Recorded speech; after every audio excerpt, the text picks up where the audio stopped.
तर पोरं बी लय चाप्टर. एका मास्तरने एका मुलाला प्रश्न विचारला, तू लय चाप्टर दिसतोय, तुझा जन्म कधी झाला? त्यांनी सांगितलं, सर माझा जन्म बुधवारी झाला. मग सर तुमचा जन्म कधी झाला? सरांनी सांगितलं, माझा जन्म तर रविवारी झाला. सर तुम्ही सर असून खोटं बोलू नका, रविवारी जन्म होतच नाही का? रविवारी तर सुट्टी असती. आता जन्मात सुट्टीचं काय आहे का? सर म्हणले, चुप बस, तुला बेल्टच काढून मारेल. तो म्हणला, मारूच शकत नाही का? बेल्ट काढल्यावर तुमची पॅन्टच गळून जाईल.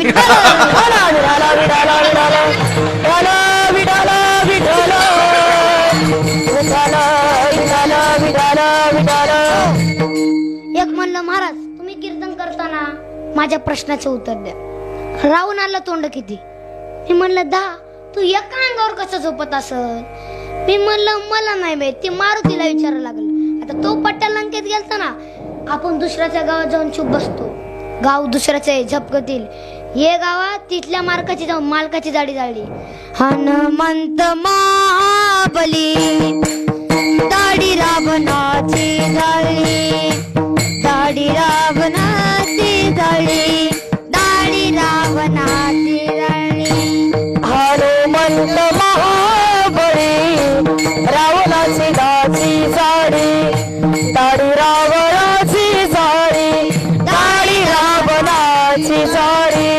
हनुमंत महाबली दाढी रावणाची जाळी, हनुमंत महाबली दाढी रावणाची जाळी, दाढी रावणाची जाळी, दाढी रावणाची जाळी.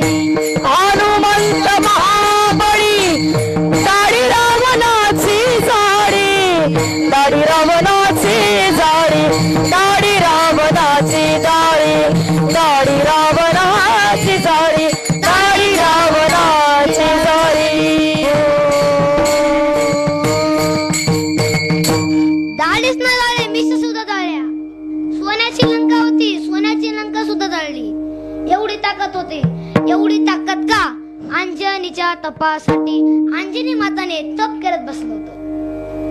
तेव्हा जगाचा बाप महादेवाने प्रसन्न झाले. अंजनी माता, काय पाहिजे तुम्हाला? मला फक्त एकच पाहिजे, मला पुत्र पाहिजे. मला दुसरं कोणी नको, तुम्हीच या माझ्या पोटी. अंजनीच्या तपासाठी महारुद्र आले पोटी. एवढी ताकद का? दुधामुळं. अंजनी माताचं दुधा तरी थेंब जरी दगडावर पडला ना, दगड तुटत होता. एवढी ताकद होती. आता दूध राहिलं का? आता बाटली. आता जन्मतापासून तर बाटली, तर शेवटपर्यंत बाटली. टोकण्यात बदलतो, लबराचं जातं, पत्राचं येतं. ती ओकणार सोबत तोटत नाही. आणि ती मोठी झाल्या मोठी बाटली, ती आम्हाला सुद्धा आवडत नाही. ती म्हणतं, आम्हाला माहितीये गंधावाले, तुमच्यात वरीच न दम असलं तर तुम्ही पिऊन दाखवा. त्यासाठी आम्ही भुका थांबले का? त्यासाठी आम्ही माळी घालतो का? एक दोन पारावर बसले. एक म्हणलं, दारू पिल्यानं खोकला जातो का? दुसरा म्हणला, नक्की जाणार का? दारू म्हणजे बायको गेली, घरदार गेला, तुझा खोकला का नाही जाणार? ते घाले ना वेगळं, हे घाले ना वेगळं. एवढं सांगितलं ना, आयुष्याचा नाश करू नका. मंडपाच्या बारी गेलं ना, काढलीच तंबाखू. लय लांबून लांबून महाराज येतात. आजचं तर लयच बारीक पिल्लू होत, पण लय ठोकत होत. गावकऱ्यांनी लय निवडून निवडून महाराज आणले. आम्हाला ते तंबाखू निवडतंय. आजचं तर लयच बारीक होत, पण लय ठोकत होत.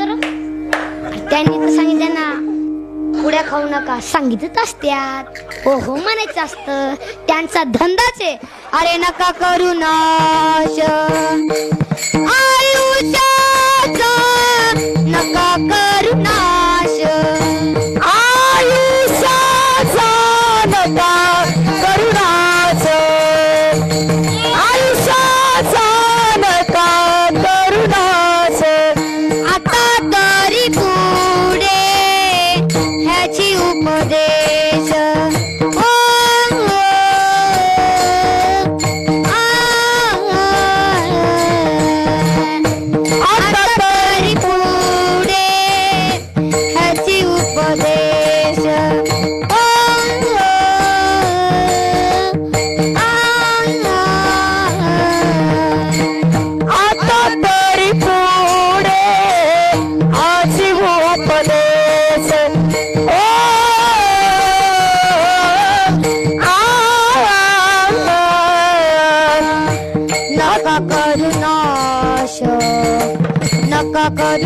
नाश आयुष्याचा सकळांच्या पाया माझे धन्यवाद. आता तरी पुढे ह्याची उपदेश मागचं सोडा आताच बघा. आता नाव विलय चाटरू नाव शांती नसतेल भांडणं आणती नाव ज्ञानेश्वर पेल्यावर सापडत नाही घर नाव गंगाधर आंघोळ नाही महिनाभर नाव माऊली कचाकच बाटल्या आणते. आता एका आजीला झाली ना त्या नातीचं नाव काय ठेवायचं? जनाबाई मुक्ताबाई कानोपात्रा सुंदर जसं नाव ठेवायचं ना. म्हातारी बघायची टीव्ही नाव काय ठेवलं? पप्पी. आता पप्पी कोण असतं का? आता पप्पी आजी मागे समाज सोडायला कुठं? आळंदीला. तिथं लाखो वार करी सर्व सुखाची लहरी ज्ञानाबाई अलंकापुरी. नातनाजी दर्शन झालं. एसटी मध्ये बसले पण एसटी मध्ये बसायलाच जागा नव्हती. दिवस मावळला रात्र झाली पण त्यांना काय बसायला जागा भेटली नाही. पण रात्री 6 वाजता ते एसटीच्या खाली कंडक्टर उतरला. आजी माय काठी टेकत त्या कंडक्टर पैसे गेली. कंडक्टर दिवस मावळला रात्र झाली पण मला काय बसायला जागा भेटली नाही. तू मला नको घेऊ पण माझी पप्पी घे. कंडक्टर जवळ टाकला. दुसऱ्या कंडक्टरनं दवाखान्यातच नेलं. आजी माय सफरचंद घेऊन गेली. या काय झोपायची वेळ आता तरी माझी पप्पी घे. तुमचं म्हणणं तरी काय होतं? माझ्या नातीचं नाव आहे पप्पी. तिला एसटी मध्ये बसून घ्या असं माझं म्हणणं होतं. पहिले सांगायचं ना 2 लागे ना सोया खुपसायला. नाव चांगला असू द्या. नाव ज्ञानेश्वर आणि ताकद ज्ञानेश्वर ज्ञानेश्वर ज्ञानेश्वर ज्ञानेश्वर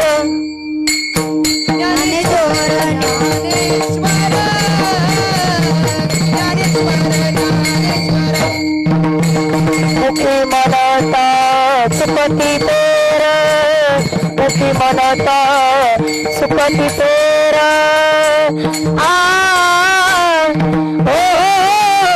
चला आळंदीला जाऊ चला आळंदीला जाऊ मुखी मनता सुपती तेर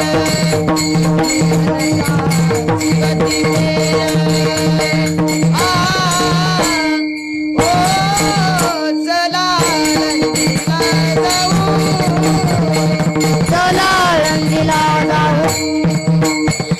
ज्ञानेश्वर ज्ञानेश्वर मुखी म्हणता सुखते पेर मुखी म्हणता सुखते पेर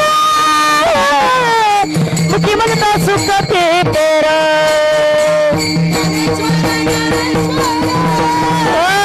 मुखी म्हणता सुखते पेर मुखी म्हणता सुखते पेर मुखी म्हणता सुखते पेर ज्ञानेश्वर ज्ञानेश्वर नावातच वजन आहे. मुखी म्हणत चुकती पेरे डोंगरात घे ना साधू म्हणी. नकाच्या चुमळ्या झाल्या लोकांना चपीट काऊन जगली माणसं रावणाच्या काळात. सोपं नाही रासा कीर्तनाचा छंद लागायला पाहिजे. असाच छंद तुकोबारायला लागला होता. झोपीत सुद्धा नाम चिंतन करायचे स्वप्नात सुद्धा नाम चिंतन करायचे. असा छंद लागायला पाहिजे. म्हणून छंद या नामाचा